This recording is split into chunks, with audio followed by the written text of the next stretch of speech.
Hi అండి.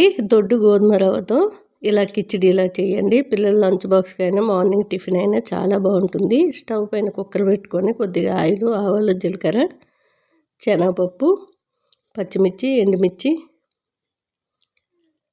ఒక carrot, night అంతా నానబెట్టుకున్న శనగలు, బ్రౌన్ శనగలు, ఒక 2 టమాటోలు, మీల్ మేకరు వేడి నీళ్ళల్లో నుంచి తీసి గట్టిగా పిండేసి వేసుకోవాలి. కొద్దిగా రాళ్ళుప్పు, ఇలా కాసేపు వేపుకొని పోపులో అల్లం తురుము, కరివేపాకు బాగా కలిపేసుకొని 1 కప్పు దొడ్డు గోధుమ రవ్వ తీసుకున్నాను. ఆ కప్పుతోనే 2 కప్పులు వాటర్. అంతేనండి. చాలా సింపుల్గా ఈజీగా అయిపోతుంది. టేస్ట్ కూడా చాలా చాలా బాగుంటుంది. 1 కేజీ వచ్చాక కింద దించేసి కొద్దిగా నెయ్యి యాడ్ చేసుకుంటే టేస్ట్ అద్దరిపోతుందండి.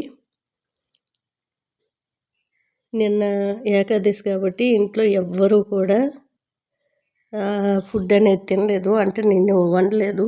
మా మనవరాలు స్కూల్కి వెళ్తుందని కొద్దిగా దోసకాయ కర్రీ చేశాను.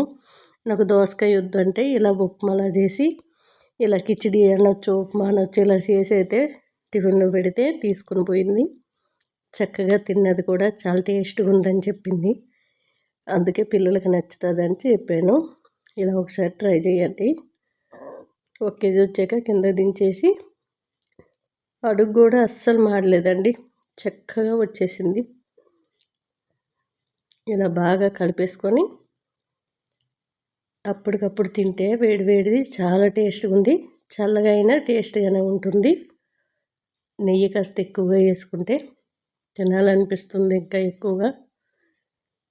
టేస్ట్ అయితే అద్దరిపోయిందండి.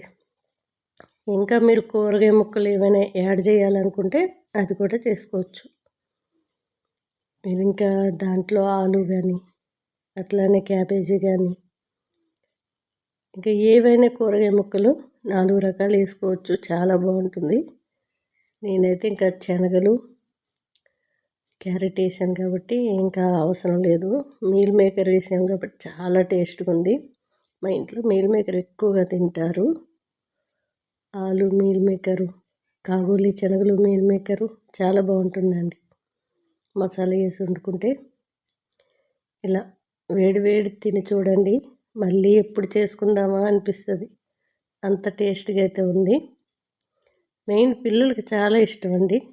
క్యారెట్ మనం అలా ఇస్తే తినరు పిల్లలు. ఇలా తురిమేసి కానీ చిన్న పీసెస్లో కానీ చేసేయండి. ఆరోగ్యంగా ఉంటారు.